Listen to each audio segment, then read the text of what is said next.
Hello friends, in this video we are going to study lesson number 4, gender, religion and caste. This is one of the important lessons from annual exam point of view. Friends, India is a land of many languages, religion and culture. We believe in unity in diversity. The existence of social diversity does not threaten democracy. That is what we studied in earlier chapters. Political expression of social differences is possible and sometimes desirable. But when one social difference overlaps with other difference, it becomes social division. The difference between blacks and white becomes a social division in the US because the blacks tends to be poor and homeless. In our country, Dalits tend to be poor and landless. They often face discrimination and injustice. In this lesson, we look at three kinds of social differences that can take the form of social division and inequalities. Let us begin with gender division. Friends, gender division is omnipresent. It is, however, not biological one, but it is based on social expectation and stereotypes. Stereotypes means pre-conceived opinion. Students, in our country, boys and girls are brought up to believe that men responsibilities of women is to look after house and children. This is reflected in a sexual division of labor. According to this, the responsibility of doing work inside the home is of female. So we find in most of the family, women do cleaning, washing clothes, tailoring, looking after the children, etc. And men do the responsibility of outside work. It is not that men cannot do housework. They simply think that it is the responsibility of women to do household work. But when the same kind of work is paid for, men are happily to ready to do this work. We often find most tailors or cooks in hotels are men. It is not that women do not work outside their home. If you see countryside, women, apart from taking up the responsibility of cooking and looking after the families, they earn even for family as well. They work in the field, they collect fuel wood and often fetch water. Whereas in urban areas, we find poor women work as a domestic worker in a middle class homes, while middle class women work in office in a majority of families. In addition to domestic work, female do some kind of paid work, but their work is not valued and even does not get recognition. That's the reason we see such kind of division of labor reflected even in politics. Even women constitute half of the population, but their role in politics is minimal. So against this, many women's organizations they launched movement and they brought this issue in politics. Women in different parts of the world organize and agitate for equal rights for women. They wanted equal status in politics as well as they wanted to improve the life of women as well.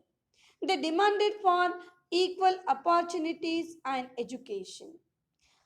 Among these female movement, those who are radical by nature, they demanded equal status and opportunity even in personal and family life as well. Such movements therefore are called as feminist movement. So feminist means a person who believes in equal opportunities for men and women. So, when gender division is expressed in politics and women are mobilized regarding their equal rights, we could see that women condition is improved. We find that it even enhances women's role in public life. We now find women working as scientists, doctors, engineers, lawyers, managers, etc.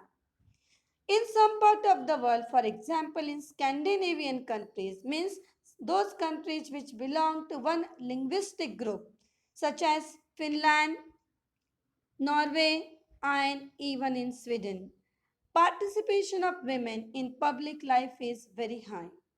In our country, women still lag much behind men despite of some improvement after the independence. Ours is male-dominated society. Women face disadvantage, discrimination, and opportunities in various ways. Often in exam question comes based on this topic for 5 marks. So we can learn it or we can prepare it for this question in a simple way by making it for each point which you are seeing it as a brown circle as putting one heading over there. So first heading is in relation with literacy rate. The literacy rate among women is only 54% compared with 76% among men. It doesn't mean that women are behind in a relation with showing their educational progress. If you see the result of 10th and 12th, you find that most of the girls perform well as well as boys. But most of the families prefer to spend their resources, their money for the boys' education than girls. And that's the reason, no wonder that proportion of women among highly paid and valued job is still very small. In fact, on an average, an Indian woman works 1 hour more than an average man every day. Even this kind of division or discrimination we find in relation with Equal Remuneration Act of 1976. Equal Remuneration Act means this act states that equal work, equal wages should be given. But however, in most of the areas of work, for example, sports, cinema, factories, film, women are paid less than men. Even both of them do exactly the same work. In many parts of our India, parents prefer to have son and find various ways to have the girl child aborted before she is born. So, due to such kind of sex selective abortion led to a decline in child sex ratio in our country. In our country, women are not safe even their home. Report shows that various kinds of harassment, exploitation, and violence against women. Urban areas have become particularly unsafe for women. They are not even safe with their family and own family members. And therefore, many feminist movements demanded that equal political representation of women only could solve problems of women. That's the reason they demanded that proportion of women in legislature needed to be improved. But in our country, percentage of elected women members in Lok Sabha has touched 14.36% of its total strength for the first time in 2019. Their share in the state assembly is less than 5%. In this respect, India is among the bottom group of nations in the world. You can see this bar graph here. So, even though if any woman becomes a chief minister or a prime minister, most of the members in her cabinet are men. So many believe that one way to solve this problem is to make it legally binding to have fair proportion of women in elected bodies. So this is what the Panchayat Raj has done in India. One-third of seats in local government bodies in panchayat and municipalities are now reserved for women.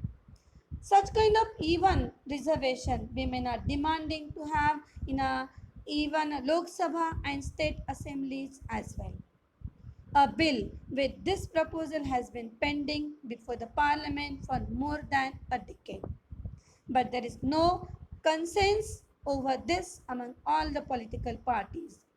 Therefore, this bill has not been passed. So friends, gender division is an example that some form of social division needs to be expressed in politics. This also shows that disadvantaged groups do benefit when social divisions become political issue. So we are going to see in the next video one more such kind of social division in our country, that is religion. In this video, we'll stop here only. Thank you, students.